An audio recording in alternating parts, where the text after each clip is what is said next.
Everyone in the background is saying, is he dead? Nolan, wake the up. Claiming they're sinking and calling for help. And yet in the background, are we really hearing all of this other activity? Nobody has ever, none of the kids on this boat have ever admitted that anybody said that they thought Nolan was dead.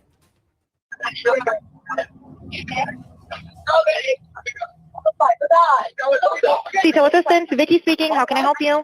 Hey, we're at the west tip of Horn, and our bilge pump stopped working. We're sinking. Can y'all please come? We have a membership.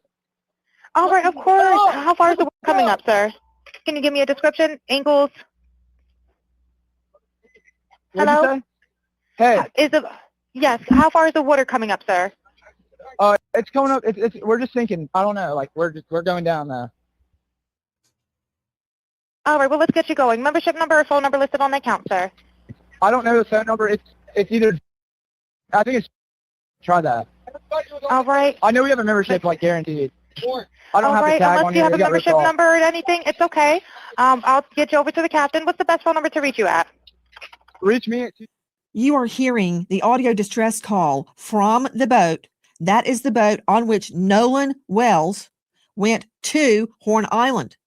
Now, there have been a lot of different accounts about whether he was on the boat when he came back from Horn Island, when he was supposed to come back from Horn Island. He never came back from Horn Island. And you can clearly hear on that version, which we obtained from the Mississippi Department of Marine Research. They released it. It's not something off TikTok or Insta. And that's what you hear. Let me hear 184 one more time, please.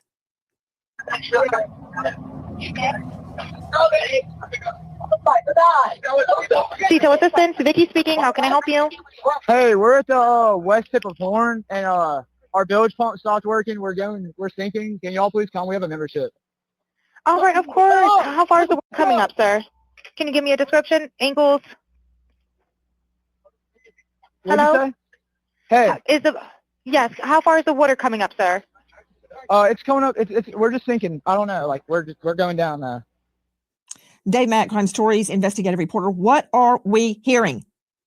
Nancy, this is the audio call from the boat that Nolan Wells took out to Horn Island. And the boat is attempting to leave Horn Island because the boat is taking on water. What we are hearing is the call from the boat to the group they have. Cito, let me help you. Reminder, Dave Mack, we've only got 1 hour to cover a lot of territory. That is the Cito call where the grandson of the boat owner thinks that they're taking on water. Joining me right now, special guest Brandon Tatum. He is a former police officer with Tucson PD, and he is a star of The Officer Tatum on YouTube. He has interviewed Nolan's friends. Now, we're about to bring on two experts, each one taking a different viewpoint on that call. But Officer Tatum, thank you for being with us tonight. No matter what you say, just know you're going to get hate mail. Doesn't matter what you say. If the angel Gabriel came down right now and spoke on this case, he would get hate mail. That said, what do you make of that audio, officer? Well, Nancy, thank you so much for having me on. If you put the audio within context, it is an impossibility unless these people are prophesying that somehow they're saying Nolan's name or projecting that Nolan is somehow injured, hurt, or killed, because we have witnesses that have come out. When I interviewed Warren, a lot of those kids that I talked to already alluded to this way before the audio came out, that they were gone. And people had already saw Nolan after they had left. The young lady, Katie, that he was hanging out with, I saw a text message from her alluding to the fact that she never saw him get on that boat at all. We have video of the boat that we shared on our social media page, and it shows all the occupants on the boat, and Nolan was not there. And so if a person thinks that they've heard something on the audio, they have to compare it with context. Maybe they said, is it dead? Talking about items that could potentially have died or damaged on the boat, given the fact that they were sinking. So I think people need to put this in context and reevaluate what they're listening to on the video, because if you are going to make a staunch stance in the wrong direction, in my opinion, by saying they're obviously talking about Nolan, it is incredibly impossible. One more thing real quick, that when you look at where they were at when they made the phone call and their GPS coordinates, it literally put them on the island. And we know, and not on the physical island, but really close proximity to the island. And we know, because we have another video of Nolan being out there and also all the other boats surrounding him, that this would have had to happen very near to hundreds of people in hundreds of different boats. So somebody would have seen something if there was a dramatic commotion like this occurring on that boat. I hear what you're saying, Officer Brandon Tatum. That last part that you said, that there were hundreds of people around and they would have seen what happened, that part, I disagree with that. John Mobley joining us, veteran trial lawyer out of South Carolina. John, take off your defense hat one moment and let's address that statement. Do I have to say Tupac? That just comes off the top of my head. Crimes happen all the time in a crowded area and nobody sees anything. Either they say they didn't see anything, or they really didn't see anything, because it all blends in, right? It all blends in. I've had a little boy thrown off the 3rd level of the Mall of America almost to his death. He did die and he was brought back to life. Nobody saw what happened. A guy threw him over. People were all over the mall. The food court was crowded. Nobody saw. I had like 2 witnesses. So I think part of it is, Mobley, you don't expect to see something. And so your mind is not interpreting, it's not intercepting what you're physically seeing. And again, we don't know what happened. We don't know why Nolan Wells has a red mark on the back of his occipital. We don't know. Was he hit? Did he fall? Then fall off a boat? It could have been any number of things. Some nefarious, some an accident, some negligent. My point is, just because there's a lot of people around, that does not guarantee you witnesses, Mobley. You know that better than anybody with all the cases you've tried. So I want to stop there because this is a question you had, Rain, for about 5 weeks. Now that she puts it into that perspective, and she's showing, that in other cases, 1 million people can be around and somebody can't, won't actually see what happened. Although, with that being said, with the Nolan Wells situation, I do believe that somebody somewhere knows what happened to him. I still believe that, even though she gave these situations with the young baby being thrown off the balcony and the other situation, I still believe somebody knows. It's still there, and somebody knows exactly what happened to Nolan. I can see that. I mean, even she said, even though nobody's seen it, 2 people did see it. Yeah. For the Mall of America. So, but I just wanted to stop it there because Rain has had that question for about 4 to 5 weeks. Yeah. And I thought it was very interesting that she even brought up those scenarios today. Mm-hmm. So. Well, Nancy, I got to call it like I see it. I think there are 2 things I want to say to address that. The first part, I would agree with you that, yes, a lot of people can be around and they can notice something, and something can happen rather, and people not see it. However, I think the way that the human mind works, we would all agree, is we perceive things all the time, okay? And we may perceive something that at the time we perceive it, it is not deemed significant. However, in this case, I do believe that if someone did see something that they didn't pay particular attention to involving Nolan Wells, once all of this has come out, the way the mind works is it'll trigger what they saw before, because now it becomes significant, okay? So I do agree that people can perceive things and not pay attention to them, but when something significant happens later, sort of like being robbed, you're not paying attention to what everybody's wearing, but if when somebody robs you and later on you have to recall what that person was wearing, what they looked like, you can recall it because it's important at that point. But at the time they perceived it, it was not important. So that's what I want to make sure I discuss. And I do want to address, you talk about the red mark on the back of his head. I mean, I think that is a red herring. That's something that everybody kind of latched onto because they're so desperate for any information that might be related to the cause of his death. But even the own pathologist that conducted the autopsy did not put him up. Mobley, are you a medical doctor? Yes, no. I know how to examine forensic evidence based on the countless homicides. Listening, not hearing, yes, no. You're not a medical doctor. I'm a juris doctor. Are you a medical examiner? I am not. No. Put up the back diagram, the back of the head of Nolan Wells from the second autopsy right now. You know what? I give it to you, Mobley. You're a great trial lawyer. A medical examiner, you ain't. And I don't know why you're saying people are latching onto this, grabbing at straws. I'm looking right at it, man. Should I believe you or my lying eyes? I am looking at the second autopsy. And I have questioned multiple actual medical examiners, actual doctors that say that means something. Put him up again. In what world would the first medical examiner remove Nolan's throat if it did not have something probative about it, something that proves something. Did they remove his toe? No. His elbow? No. His eyeball? His nose? No. They took his throat. Do not tell me that a medical doctor, which you are not, took a throat out of this young man because it means nothing. And then, you know what? I can't even hear you. Straight out to Joe Scott Morgan joining us, professor of forensics, death investigator. That second doctor did not highlight that in red for nothing. That doctor is not grabbing at straws, as Mobley said. I don't know why he's saying that. No, you're right. He has purpose. We have purpose in everything that we do in the medical legal world. And so when you see this highlighted area, it's unique in the way he has diagrammed it here. He even demonstrates that it has almost like margins to it. And, you know, that's what has left a big question for us, because it's not like it's diffuse all over the place where you've got these kind of spotty alignments. He's got a margin. It almost looks like a rectangle, doesn't it? Well, when we begin to see things like that, we think about patterns. And that's some of the questions that have yet to be answered. But what he does say in his relative to the second examination is that he did a multi-layered dissection. Now, this area had not been dissected by the ME's office in Mississippi. So what he's doing is he's going layer by layer. We're talking about the skin. We're talking about the subcu fat. We're talking about the musculature that's under there. And yes, there is musculature under there. And what his conclusion is, Nancy, is that there's significant decomposition at this point in time. So he cannot make a determination about these markings one way or another. He needs more information. And admittedly, in the second autopsy, he says this is pending investigation. And that's key here. Okay. Joe Scott Morgan. Yes. He, the first medical examiner, removed the throat. Yes. No other part of the body, except for the lungs, removed the throat and the lungs. We know why he took the lungs. I don't have to be a death investigator like yourself with 10,000 death investigations under my belt to know why he took the lungs, to see if no one drowned. But the fact that someone has a lungs full of water does not tell me how they got in the water. Did he fall? Was he hit? Was he held under? Was it an accident?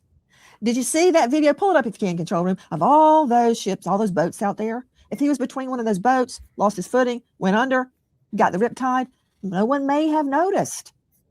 All right? No one may have noticed. Look at all that. And there were apparently 300 or so people out there. This is just a tiny microcosm. It's July the 4th. Everybody's at Horn Island having a good time. So it could be any number of ways he landed under the water.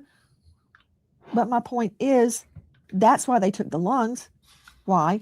The throat. Well, because the throat and the throat area, as you're referring to it as, it's actually the organs of the neck. We're talking about the larynx, the pharynx, our windpipe, essentially, and everything else that's connected therein. That's the conveyance to get into the lungs. So one of the things, what they're looking at here, Nancy, to put it very bluntly, is they're looking for any possibility that his breathing could have been compromised. Well, how is that compromised? Well, when you begin to think about, if you put your hand in the midline of your throat, right here, okay, you begin to think about the trachea, which is encompassed right here. Was it compromised in any way? Are there any focal areas of hemorrhage? Has it been crushed? You would go up into the neck. I suspect that the tongue was probably removed as well. You're going to look at the hyoid, which did not accompany the body. But all of this has been retained. There's nothing abnormal about the state retaining the organs of the neck. This happens very, very frequently in cases like this because they want to be able to go back and examine it. And also for the future. How do you feel about that though, Ray? Because I think they almost are double talking to us, right? Because they make certain things seem so obvious, but then they'll keep saying it's not abnormal. But you're putting so much context and so much reference on it, so it is important. So to me, it sounds like it might have been normal, but it shouldn't have been normal in this situation. Right. You see what I mean? Like, it's almost like confusing because I'm listening to doctors and specialists say, hey, these are very important areas. This is something you need to like gain evidence of what happened or how this person possibly drowned or if whatever the alleged allegations are. But then it's like you'll then say it's not abnormal. It's like you're saying one thing, but then you're giving them another thing. You know what I mean? Yeah, there's a lot of fingers in a cookie jar trying to, get a cookie out and taste it. And in doing so, everybody's giving their own opinions on how they, how they interpreting this whole situation. Like, with the second medical examiner not receiving those critical items and the state not releasing them. But then we understand why the state hasn't released them yet. The findings are not complete. So, and then we have all these other people dipping in, giving their opinions or their expert opinion. Yeah, their expert opinions. That's what it is. Mhm. And it seems like everything, there's no like endpoint anywhere. There's no final button somewhere. Like this is it. This is what we saw. These are the tests that happened, because everything is still pending. Everything is still under investigation. So until Mississippi gives, I don't know if Mississippi has handed over their findings to the DA yet. Yeah, but now to answer you and Penny said, did we ever find the tongue and throat? We won't know now because everything's going to a grand jury. Yeah. So now we won't nothing else will be released. It doesn't matter what side of the house it's coming from now. We won't hear anything else. Like now we are kind of moving on speculations, the little bit of information we're getting. Yeah, so with them doing the grand jury, and we already heard the Mississippi DA last week at the town hall we did, right? They're not talking about nothing else. Like you won't get anything else from the state of Mississippi. So at this point, even if they found the tongue and throat, Penny, we won't know. We won't know until everything comes out. Yeah. So it's unfortunate that I know Nolan's family, his mother and his parents especially, want answers as quickly as possible. I know it's unsettling for them. I know Miss Christine, she said 27 days today it's been, and there's no final answer. And I understand it takes weeks for toxicology reports to come back and findings to come back on different tests and everything. But and still, with that being said, with today's technology, it seemed like it should be moving at a faster rate, especially with a high profile case like this. Well, they made it high profile now because the world is seeing it unfold every day. So it to me, it seems like a match should have been lit up under somebody's feet, and like, let's get a move on this. Let's make this top priority. Let's get this over and done with. So one, the family can have answers, and two, we can move forward where we need to move forward. But I still think Mississippi and their investigations, the sheriff's office, is what they're dragging their feet for some reason. And I'm not for certain the reason, but they're dragging their feet. You said, what's the tongue and throat missing in the first? We don't know because they haven't released that first one. Like, so yeah, Penny, that's the crazy part. Like, we don't know because we won't know anything that Mississippi did until we get to the grand jury, to everything. I mean, the trial comes out. So yeah, people have been arrested for way less. Absolutely classic. He said complexion for protection. Time said, I hate to say this, but if I was a Caucasian boy that was in Nolan Wells' situation, it would have probably went a little different because the police would have took more investigation look. Classic said that's the reason. Miles said somebody paid a lot of cash to hide body parts. Yeah. So our goal and our intentions for me and Rain on these town halls is to continue to just bring more and more additional information that you guys probably already hear about throughout the week, but just try to break down some of the people who are covering certain areas just so that you guys can give your opinion. But this town hall is actually for you guys. So if you guys ever want to come up, like we said, you do have 2 minutes to come up and say your piece. Like I said, we want to hear your thoughts, your concerns, even if it's something positive, prayers to the Nolan Wells family, things of that nature. That's what these town halls are for. So, yeah, she said, how do we get to trial without arrest?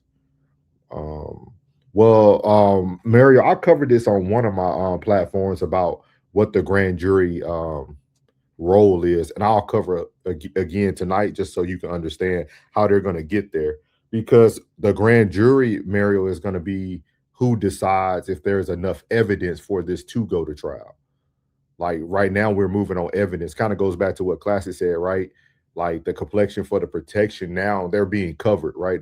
They're being covered by Mississippi. So now they're trying to get enough evidence. Like if we can't find out, if nobody's gonna rat or snitch, we now got to get enough evidence to take this to a trial. So that's how they'll do it without a first arrest. He said no, it has been charged. He said no, not yet, Penny, not yet. So so we're gonna play. I'm gonna move this over to because I want y'all to start hearing. Can I say something? Yeah, yeah. Do you think? I just wanted to give my personal take on the phone call that was released by the Mississippi Department. Yeah, that the phone call. Everybody has interpreted, or the ones that I've ran across, the interpretations that I've ran across, the reviewings that I've ran across, the audio separations, whatever y'all do on the audio end, the audio people that are professionals on that end. Vicky speaking. The ones that I've come across, at the end, they hear say, Nolan, wake the F up. Or wake the F up. They're a lot of people are interpreting it as wake the F up. I personally hear shut the F up.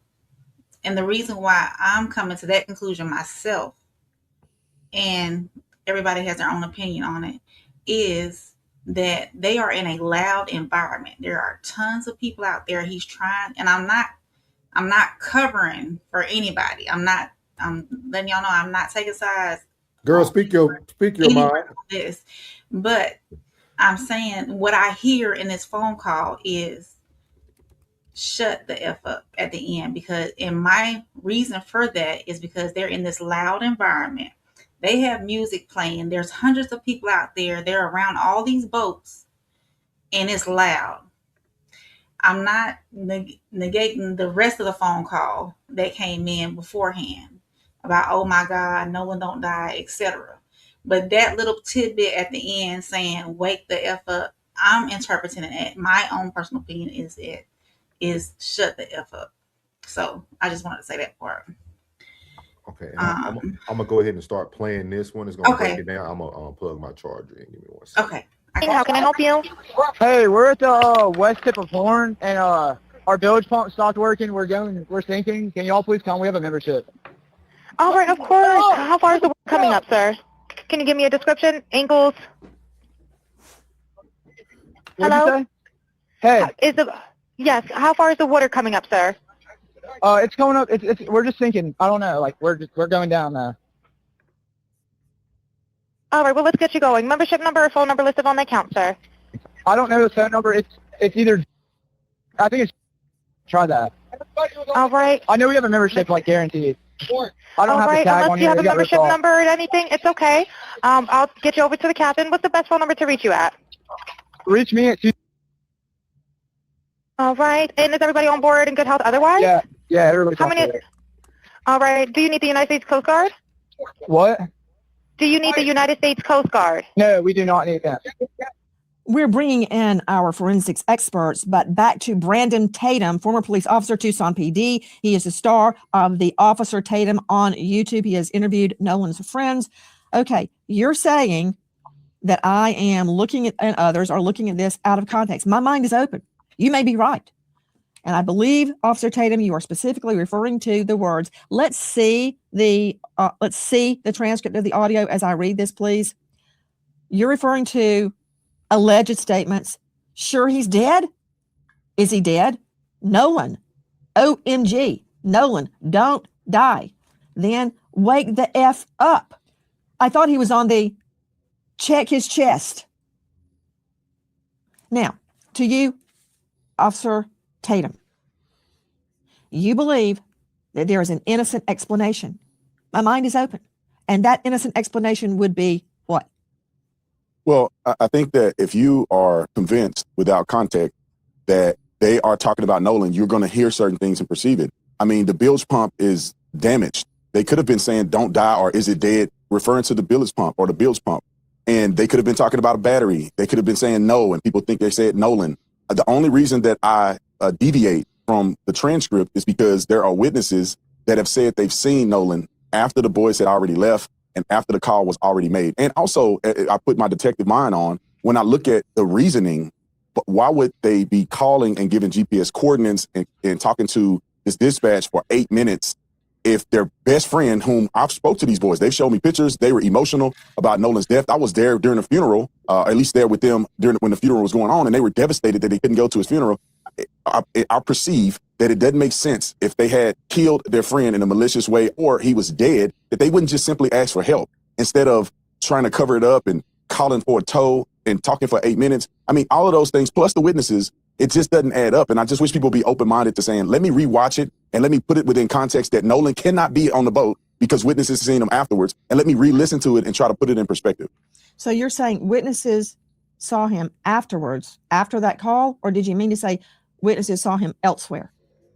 Yeah, no, witnesses saw him on the island after the call. After the boys had left around 4:30, witnesses have seen Nolan alive on the island after that. So, you know, that puts Nolan alive after that. And I think that people should be focused on, okay, now let's interview and talk to people and consider what did they see, because we're already past the point of Warren and Wyatt's boat and all of those things being involved.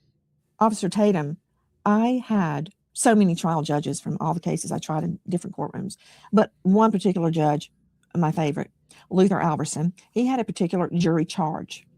And I've heard it so many times, I've memorized it. He said to the jury at the end of the case, after the closings, it is your duty to make all witnesses speak the truth and impugn perjury on no one. So what I'm trying to do is reconcile what you're saying with what I'm hearing. I hope Nolan Wells died by accident. And this is what I wanted. This is why I wanted to cover this, because I hear what everybody is saying. But Nancy Grace is really saying the same thing that even me and Rain are sitting here and saying, right? She's still not giving y'all definitive answers, even though she might be more excited or more dramatic. Like, she still, if you watch every video she does ask people questions depending on what they said. It's kind of like she's almost an antagonist to the person that's up there. But at the end of the day, she continues to say the same thing, that it's not enough evidence. I think everybody's entitled to their opinion. That's why we wanted to do the town hall. I don't think somebody's missing the point or people don't understand. I just think everybody thinks differently, and it's okay. But at the same time, I think Classy did bring up a good point. It's almost like we leaving out that something negative could have happened to Nolan. It's almost like we passed that part and we just want to say he drowned. Like, no, it could have been someone could have hit him in the back of the head. Somebody could have pushed him off the boat. It don't even matter if it was accidental. It still could have happened. So I think that's the big and overarching question. Like he said, I think a lot of people are pretty much trying to take foul play out of it when there could still be a high percentage of foul play. You know what I mean? So. But I'm not shutting down our crime stories investigation until I know. Now, I want to address this sound. To Joe Scott Morgan, professor of forensics, Jacksonville State University, author of Blood Beneath My Feet on Amazon. At Jacksonville State University, they have a world-class CrimPro lab and setup. In fact, I've called on Morgan many times to help me recreate crimes in their labs. Star of Body Bags with Joe Scott Morgan. Joe Scott, you've been on so many death scenes, trying desperately to get to my experts, but I got to lay the foundation, as I would do in court, before I bring in a piece of evidence. Joe Scott, people do crazy things when somebody dies. They panic. They think it's their fault, whether it is or it isn't. They get rid of the body. They lie. They do all sorts of things. The cover-up is very often worse than what the initial incident was. People panic. So the reaction of the friends to Nolan potentially having passed, that reaction doesn't mean that much to me, because you don't know what somebody's going to do under those circumstances. See, she eventually starts talking just like most of people are speaking. But I know Rain talked about this as well, about just why wouldn't nobody come out? When we were talking about this behind the scenes, and I told her, I said, at this point, people are so afraid. Like, the person who did it is just now so afraid. If allegedly, if somebody did it, you're going to see more people just afraid to speak up. I mean, you got ignorant people doing death threats to the mom of the victim. I mean, just think about that. Like, the victim mom is getting threats. Just imagine the person that now needs to come out who might allegedly have done it. Like, the fear is so high that now it's going to take, you're going to see this rabbit race for a long time. You know what I mean? You're going to see this rabbit race for a long, long time.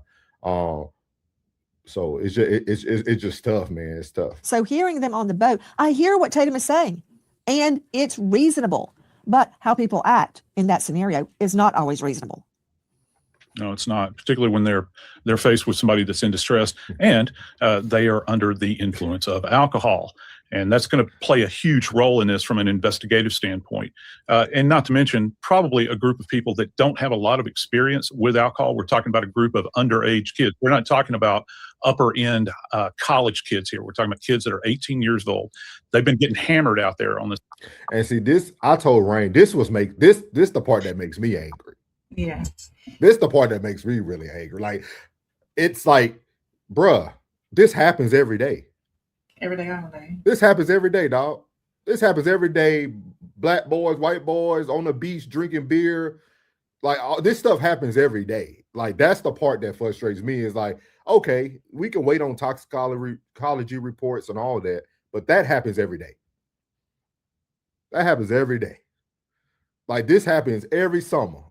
Every frat boy house. Like, this stuff happens every day in normal day-to-day life.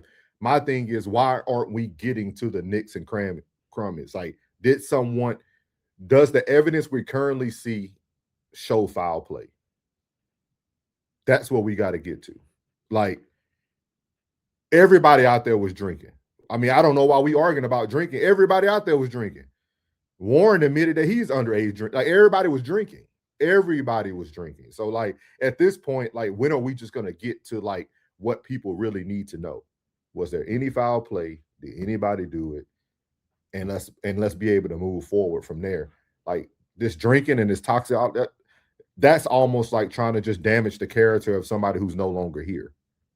At this, and it is not needed. Like, it's not needed. Like, they all were drinking. They all, like, you know what I mean? So it's stupid, man. This island, and that's a problem, Nancy. Well, you're right. Okay. Not that Tatum, in his own right, is not an expert. He's a former police officer with Tucson. Joe Scott, an expert. Mobley, an expert. But now let's go to our digital experts. First, Todd Shipley joining us, digital cybercrime expert, former Detective Sergeant, Reno PD, 25 years in law enforcement, author of Surviving a Cyber Attack, Securing Social Media, Protecting Your Home, author of Investigating Internet Crimes, An Intro to Solving Crimes in Cyberspace. He says nothing he hears on this audio shows that the audio has been altered. Okay, Shipley, hit it. Well, we have to look at the fact that the audio that we received is, again, one of those that was released by the press and is probably been stepped on multiple times. Just like we had last year with another famous Did you say that was released by the press? Hold on, Tom. That was not released by the press. It was released to the press, but it was released by the Mississippi Department of Marine Resources. That was not released by the media.